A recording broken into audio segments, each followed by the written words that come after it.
Hello friends, welcome back to How the Light Gets In. Obviously the last two videos have been pretty weird, so we're gonna go back to basics today and do like a normal thing for once. So today we're gonna talk about yoga. And I wanna say off the top here that I don't think that yoga is magic. I don't think that it's gonna fix everything in your life and make your depression just go away or anything of that nature. I'm very realistic about my love of yoga. I don't think it's gonna cure you. I don't think it's a mystic key to wellness. I don't think it's magic. What I do think, and what I believe to be true, is that yoga is a way of creating space.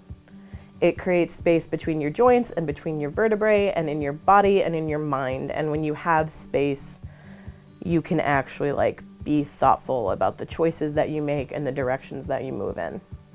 And that is a really, really valuable tool, because when there is no space, you got about that much room between an event and a response, and then you pop off at the mouth and say things that you don't mean.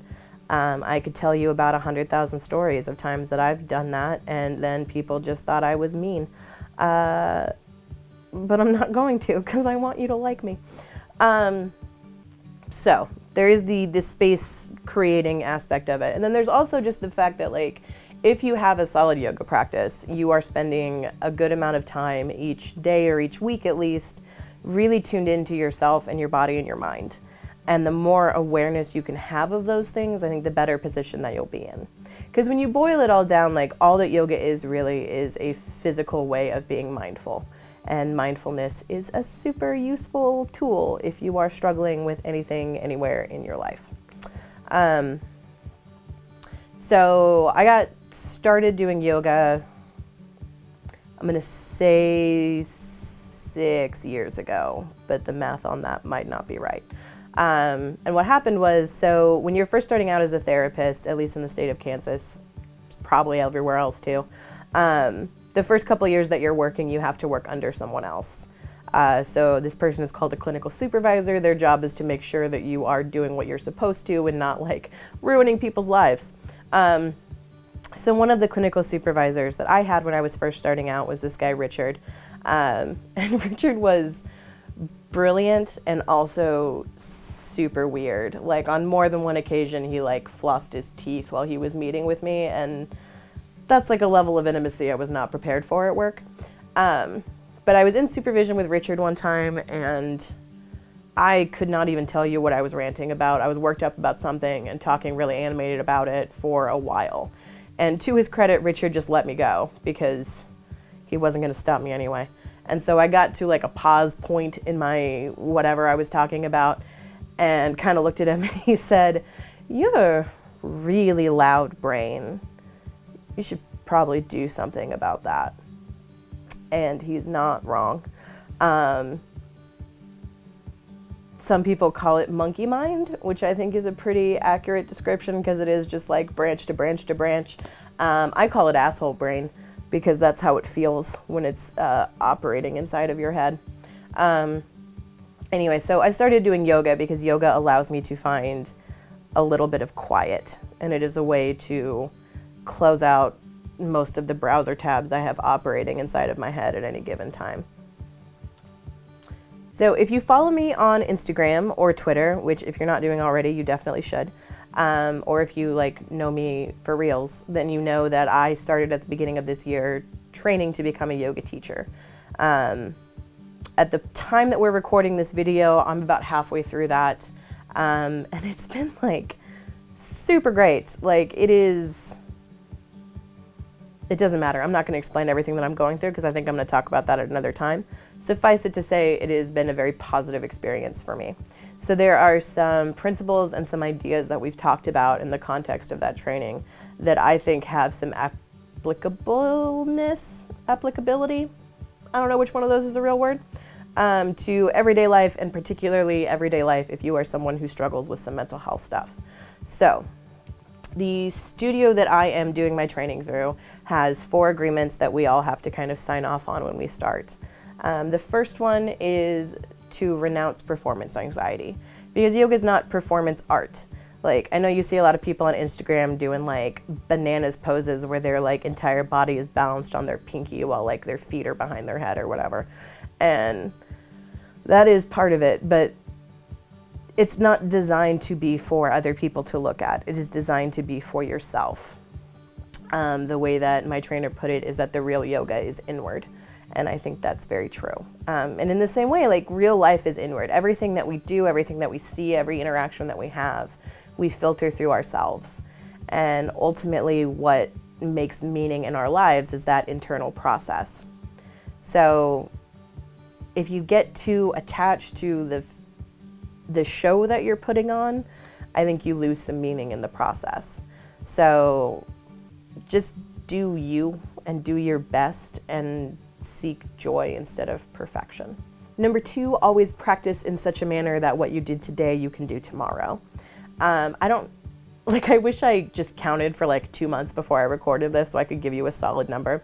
But like several times a week I'll have a client come in and sit down and be like, all right, that's it. I'm getting my shit together starting Monday. And then they detail this like huge long list of all the things that they're going to do differently. I do this like on the regular. Like, I sit down and I'm like, all right, Monday morning, I'm going to get up and change my whole life. No, I'm not. Like, Monday morning, I'm going to sleep late because I went to bed too late the night before and fuck it all up before I even start.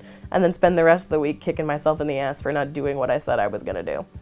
Because we're always trying to like make these huge, big movements instead of just like taking teeny tiny steps towards where we want to be. So whatever you do today towards the betterment of yourself or the betterment of your life, do it in a way that you can do the same thing tomorrow and maybe add a little bit more to it. Because if you're like let's say that you do get up Monday morning and like perfectly execute your new life plan or whatever, like the chances that by Thursday you're going to be totally burned out on it and not want to do it anymore, super high. So whatever you do today, do it in a way that you can do it tomorrow.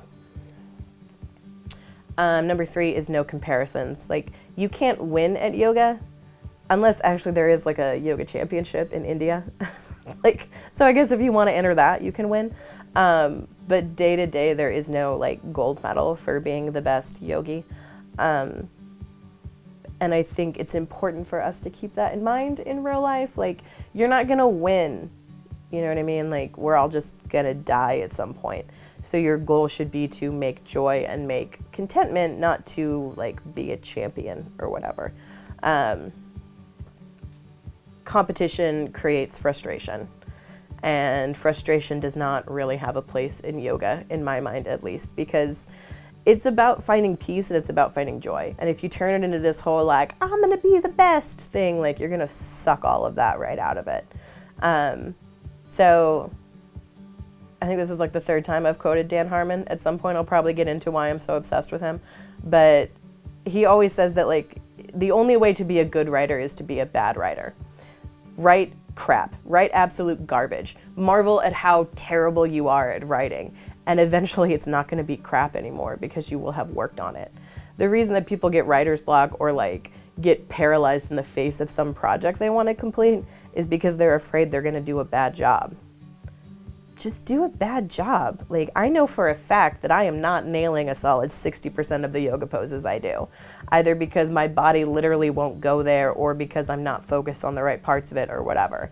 And it's fine, because it's not about doing it right. It's about doing it. So let's stop comparing ourselves and just like engage in the actual activity.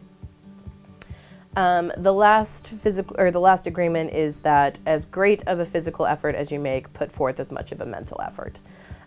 One key aspect of mindfulness is just participation, being fully present in the moment and fully present in your body to engage in whatever it is that you're doing. And so, like, it's not hard to like get on a mat and like do some flexy bendy stuff. That's not hard. What is hard is to be fully present in that and try and be in that moment with yourself.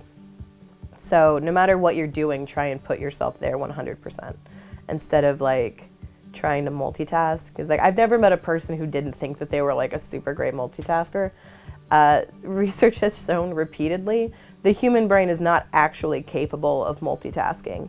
It is capable of switching from one activity to another and like moving back and forth, but you can't actually do two things at once. Just do one, man. You'll be okay. It's safer, it's better, you'll like it. Yeah. So part of my yoga training involves reading this book by a guy named Baron Baptiste. It's called Journey into Power. And even if you don't give a shit about yoga, I actually feel like you should probably read this book and then just skip like the big middle part where he talks about actual yoga poses, because he is pretty cool. I will say, like, if you do read this book, you will notice he does kind of have his head up his own ass a little bit. But what he says in the book, and I actually kind of agree with him after reading it, is that like if I sound arrogant, it's just because I believe that I'm right. And I believe that he's right. So like I'm good with the arrogance. Like it bothered me at first until he called himself out for it, and then I was cool with it. But at the beginning of this book, he offers 8 principles for life on and off the mat. And they're kind of incredible, so we're gonna run through those real quick.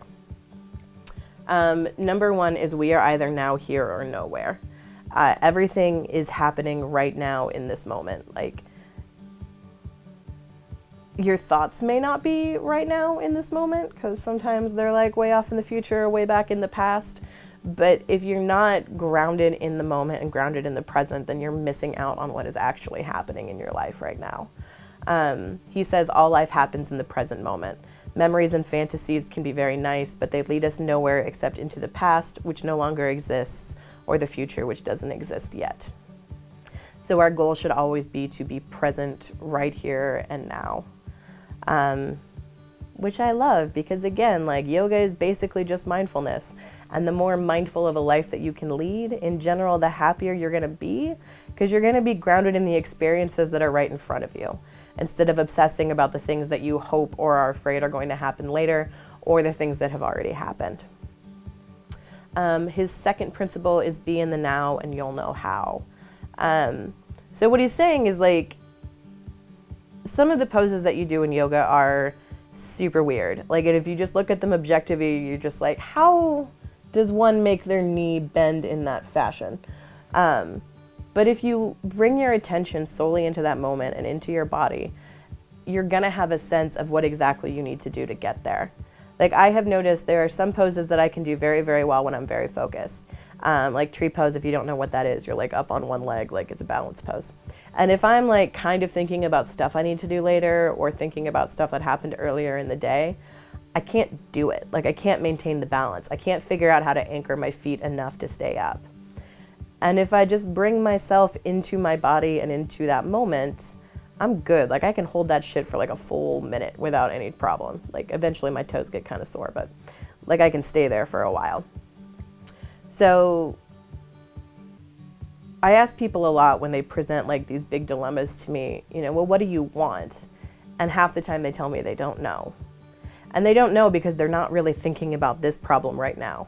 They're thinking about all the ways that this could work out later, or they're thinking about problems they've had in the past, or everything that they've been through. They're not thinking about right now, what do I want? And if you can bring yourself into that moment, I should have like put a little counter in the corner where it's like how many times I say be in the present moment today, because we're going to talk about it a lot. But if you can be present in the moment with yourself, it's much easier to figure out what you want and what you need. And once you know that, then you have a direction to move in. So be in the now and you'll know how.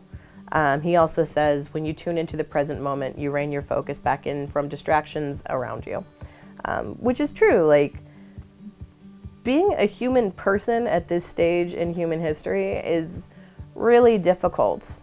Like, how often are you multitasking in a way that's really counterproductive to yourself? Where like you're kind of having a conversation, but you're also like scrolling through Twitter, and then you realize that you have like no idea what's going on in either one of those places because your attention is divided. So like trying to be more single-focused and single-minded moment to moment, I think is a just blanket benefit for every human being on the planet at this point. Number 3 is growth is the most important thing. He actually says in the book that like at this point, if I had to choose between like my family and my life or growth, I would choose growth. And part of me is like, whoa, dude. And the other part of me is like, yeah, that's how I want to be. Because if you're not moving forward, if you're not growing, you're just stagnating. We either grow or we die. Like, things have to continually be moving forward. And there's something to be said for the idea that if we're not invested in our own personal growth, then the entire world suffers, because our stagnation impacts the people around us, and not in like a good way. It is to our benefit and to the benefit of the world for us all to be focused constantly on growing, on finding joy and pursuing the next stage of our development, because we don't really have the option to not. We're always moving whether we like it or not. And to be more goal-directed and purposeful in that pursuit puts you in a better position to be thoughtful about where you want to be and where you are. He says, in a sense, if I don't grow, the world suffers, because we are all interconnected and impact one another in powerful ways. We have two choices. We grow or we die. And I think that's true. Like, the world continues to move forward whether we want it to or not. And we either like get on the train and start moving in that direction too, or we watch it all like fly by us.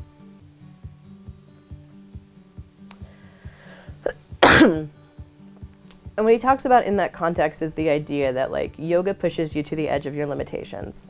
When you're first starting out, there are a lot of moments where you're like, oh my God, if we don't move soon, my arms are going to collapse and I'm going to fall down. And sometimes you do, or at least I did. And I think exploring your mental health and exploring your desires for the future is very, very similar. Like, when you are trying to work through some anxiety or work through some trauma, wow. You do get pushed to the limit of your capacity to tolerate that discomfort. That's why we've talked about the idea of tolerating discomfort over and over again. It's kind of my favorite thing, because you have to push yourself to your edge if you're ever going to grow past where you are. My favorite quote from the book is, if you fight for your limitations, your only prize is that you get to keep them. People love to say like, I can't do that, or I'm not able to do that. And most of the time they're just straight up wrong about that. If you're willing to pursue it, you're able to do it. You have to find your edge and you have to play your edge. Like, when you go to the limit of your capacity, you find that there is more capacity than you were aware of. Do whatever you can from wherever you are and keep moving yourself forward, and you will find that edge and figure out how to move beyond it. The fourth principle is exceed yourself to find your exceeding self. Which kind of goes back to this whole idea of playing the edge. Because if you have too rigid of an idea of what you're capable of, you're not going to go beyond it, and you're not going to find any growth for yourself. Like, to change, we have to leap into new territory. We have to put ourselves in situations where we have to figure out how to tolerate the discomfort of that growth. So, on the very first day of my yoga teacher training, our teacher told us that we all needed to pick a single word. That was what we were hoping to get out of it. And because of who I am as a person, my initial reaction to that was like, well, that's dumb. I'm here to learn yoga. Like, let's just do it. So I didn't come up with a word for a few days. And then ultimately the word that I landed on was growth. I've talked vaguely about this to you guys in the past, and I'm probably not going to get much more specific today, but about 5 years ago, I ended a really toxic relationship. And after our trainer posed that question to us of like choosing where we want this to take us, I kind of realized that for the last 5 years, I've just sort of been holding very still. I had so much healing to do in the aftermath of that relationship, and so much care that I needed to take of my own identity and my own self in the wake of that I didn't do anything. I just tried to maintain, and I just tried to hold it together, because I didn't have the strength or the courage to push myself beyond that, not yet. And so when he asked us about this word, and I came up with growth, I was like, why did I pick that? Because it wasn't a conscious decision. And I think it's just realizing that at this point in my life, I'm in this place where I am ready for things to be different. I'm done holding still. I'm done healing. Like, I'm in a position where I can start to push myself into more uncomfortable territory. which is terrifying, but also feels super good. But the only way I'm going to do that is if I push myself beyond what I think I can do. And so that's kind of what I've been orienting my life around lately, which has been very weird. Like, I've been trying to explain this to people. Like, I just have this sense that like something's about to happen.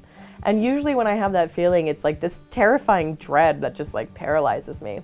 And this is not the same thing. Like, I'm not scared and I'm not worried. I just feel like something's about to happen in like a good way. And it's a weird feeling.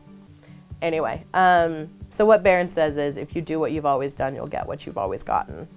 And sometimes it's good to have periods of time where you just kind of like hold still and find some consistency for yourself. But at some point, you've got to push yourself further and try to exceed who you think you are to get to where you could be. I talk a lot about transitional phases in therapy, and I think I've probably mentioned them here before. So a transitional phase is kind of when everything has fallen away and all that you're left with is like this present moment where you're not really sure what's going to come next. I call them transitional phases. The actual term for them is liminal space, which is this period of growth where you get to be a little bit creative about your next steps. So people tend to go through this when they are going through a divorce or changing careers or in the aftermath of a big life transition. And they suck. Like, I'm not going to pretend like this is a fun place to be, because it's not. Like, it is painful and it's hard because you're in a position where you're forced to grow. You're transitioning from one place to another, and it's hard. And it's also a place, though, where you get to make a lot of new and exciting decisions for yourself. And you get to make some changes to the way that you are and the way that you want to be. And it's kind of amazing. So exceeding yourself is all about finding that liminal space for yourself and figuring out how to get to a point where you can kind of revamp your vision of the future and your vision of yourself. And yoga is definitely a way to do that, I think. Number 5 is, in order to heal, you have to feel. I have said similar things to you guys many, many times in the past, because there is no way out of this. There's no way around it except to go through it. You have to tolerate that discomfort. You have to push yourself towards growth. If you want to get anywhere, you're going to have to feel the terrible feelings. And that sucks, and I know that, but it is what it is. Barron says the irony of spiritual growth is that instead of being some miraculous experience, it feels a lot more like going to pieces. And I can confidently say that he is correct about that. We get better by feeling all the feelings. So buckle up, kids, because it gets rough before it gets good. On that same subject, if you guys have not read The Body Keeps the Score by Dr. Bessel van der Kolk, you should. So that book is all about this new research that has emerged that kind of shows that our physical cells hold memory. They hold memory of trauma, they hold memory of pain, they hold memory of experience and felt experience. And a big part of trauma recovery is accessing all of that cellular memory and expressing it. And yoga is actually a really good way to do that, because whatever is in you, yoga is going to find, because you're using every single part of your body to do all these things. There was a day a couple weeks ago, actually, in this training, I cried through like an hour of yoga, and in the moment I could not have told you why. I know now what it was, and I'm not going to tell you because you're a bunch of strangers. But there was something in me that needed to come out, and that's how it came out. And yoga is always going to find that stuff if it's in you, because our bodies hold on to stuff that our brains think that we have let go of, because being a human being is kind of a nightmare. Number 6 is to think less and be more. I think I am probably just as guilty, if not more guilty of this than anyone, because I live up here so much. I overthink and I obsess and I turn things over and over and over and over in my brain, because this is who I am as a person, and it's exhausting. And that's part of why I started doing yoga, because I do have a very loud brain. There's a lot of shit going on up here, guys. Like, I'm recording this video actively and I'm mostly thinking about yoga, but also I have a grocery list for when I'm done here, and I need to do some cleaning at my house, and there are some emails I need to send today, and I need to figure out what I'm going to do about a situation with a client. Like, there's stuff happening all the time. And what's great about yoga is that stuff mostly goes away while I'm doing it. Sometimes it doesn't, I'm gonna be honest. I was trying to do stuff the other day when I was obsessing about some things, and like I couldn't get to the place I usually get to. It's probably like the saddest 20 minutes of yoga ever done, because I was just like fighting myself the whole time. But I think it's good for all of us to get the hell out of our own heads from time to time, and yoga is kind of a magnificent way to easily do that. Number 7 is that we are the sum total of our reactions. Yoga, as I've said, is all about creating space between your joints and between your vertebrae and in your lives. It is a way of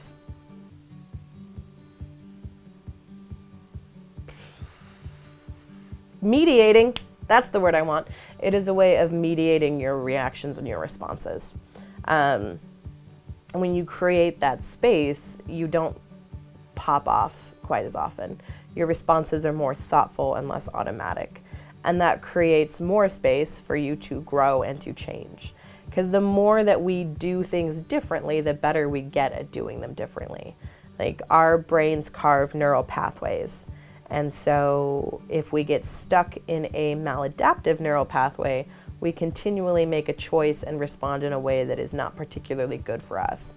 Like, it was necessary at some point, because all of that maladaptive stuff comes from a place of like, this is how I'm surviving in this moment. But in order to carve new pathways and in order to make changes to your behavior and your life, like, you have to have some space to consider new alternatives. Barron says, yoga gives you the opportunity to create a gap between stimulus and response. This is how we ultimately learn to manage and transform our emotional states, and how stress can make us better rather than bitter. The more that I read about yoga, the more I take this training, the more yoga I do, the more I realize how many similarities exist between yoga and DBT, which is a type of therapy used primarily to treat borderline personality disorder. Because DBT functions heavily on using mindfulness to help reactive people become less reactive. And when you really boil yoga down to its base and its core, all it is mindful practice. I mean, it's a physical mindful practice, but that's all it is. And it is a super useful way to buy yourself some time and some space to be more thoughtful in the choices that you make, and to better modulate your emotions and better modulate your reactions. The only way to grow is to have that space, because you cannot consider alternatives if you don't have room to consider them. And number 8 is don't try hard, try easy. I think most people have a tendency to push themselves in a way that can be counterproductive. So you get into this like almost crisis state where you're like, why can't I do the thing? I'm so stupid, I can't do the thing. Like, because you're trying to force it. Like, it is possible for me to force myself into more contorted yoga positions, and it fucking hurts. Like, I can't stay there for very long because I'm forcing it. But when I surrender to the way that my body wants to move anyway, and surrender myself into the pose, I can stay there for a lot longer. There's something to be said for discipline, and like, discipline has a place, but we cannot constantly be trying to like force ourselves to be what we're not. There's a case to be made for surrendering yourself and letting go of the things that hold you back, and kind of seeing where that takes you, instead of constantly trying to like kick your own ass into being who you feel like you're supposed to be. There's some very evident danger when you constantly use the words supposed and should in your lives. So don't try hard, try easy. Find the places in your life where you can let go a little bit more and see where that takes you. Okay. I've probably oversimplified a lot of this, and I have almost certainly repeated myself a few times. I think that there's stuff to learn here. And I think that there's stuff that you can apply to your life, whether you have a yoga practice or not. I think you should do yoga, obviously. And I'm going to actually leave a link in the description below to Yoga by Adriene, which is one of my most favorite YouTube channels.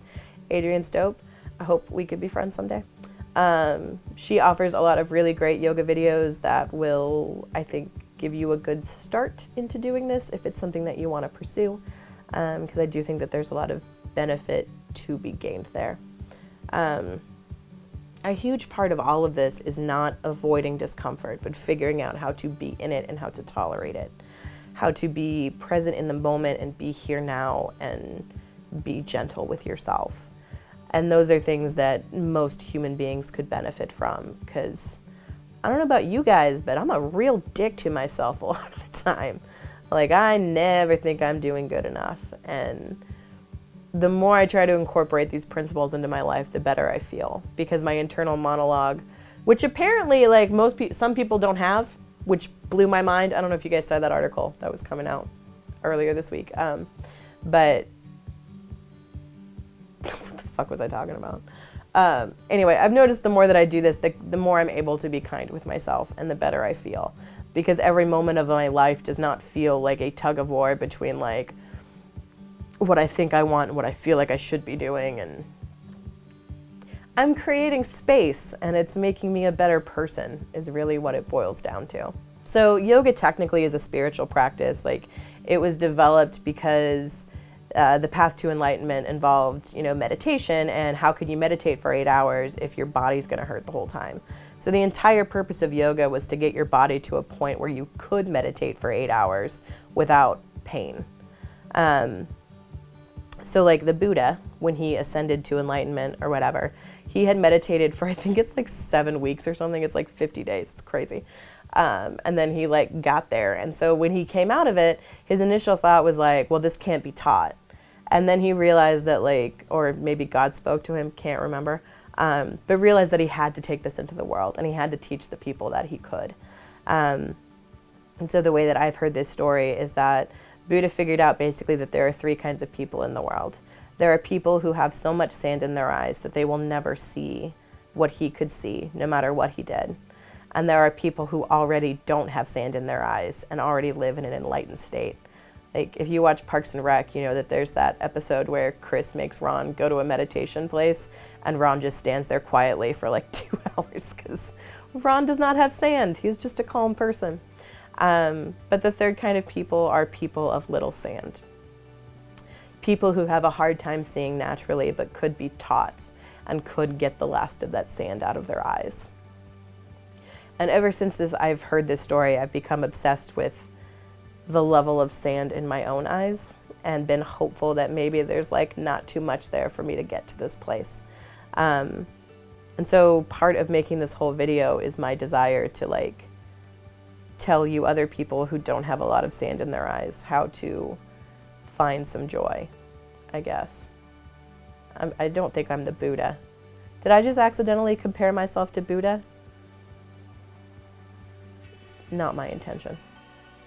But, God. It's a weird day, kids. Yeah, no, I just, everyone wants to be happy, right? And I just hope that we can all get there. All right, that's it. Yoga extravaganza video done. I hope you guys liked what I had to say today. If you didn't, tell me about it, because I'm open to constructive feedback. Constructive being the operative word there. So like my video, share and subscribe, follow me on Instagram, follow me on Twitter, email me if you have questions, tell your friends about this, the whole thing. So every yoga class ever ends with people saying Namaste, which you can translate to mean I bow to you, which is very lame because you can also translate it to mean that the divine light within me recognizes the divine light within you. So Namaste.